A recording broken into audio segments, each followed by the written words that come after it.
So the Dolphins are a team that's a little bit hard to place because I just don't really know how good they'll be. I feel like going into last season, I did not think they'd be very good at all, and they ended up being pretty good, mostly because of their defense and special teams, that which were really solid, and their coaching. So, but that makes them a little bit hard to place. I still think they'll be good. I just really don't know how good. Luckily, for prediction's sake, they have a very divisive schedule. Like they're either playing a really good team or a really bad team. They're not playing a lot of teams that they're really on par with, I feel like. But again, I really don't know exactly where to place them because they're just a little bit unpredictable, I think, going into this offseason.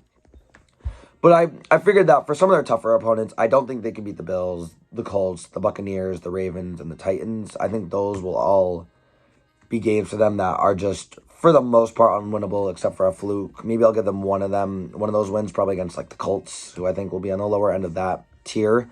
The only games I said were kind of up for grabs were the ones against the Patriots. Other than that, I felt like they weren't really even with anyone else.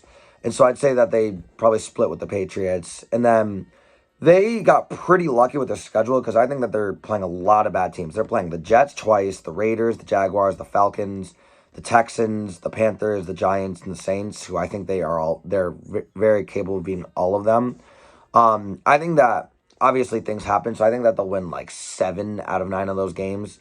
And so I think if you break it down that way, the Dolphins have 9 wins and 8 losses, making them third in the AFC East, which I think is pretty reasonable.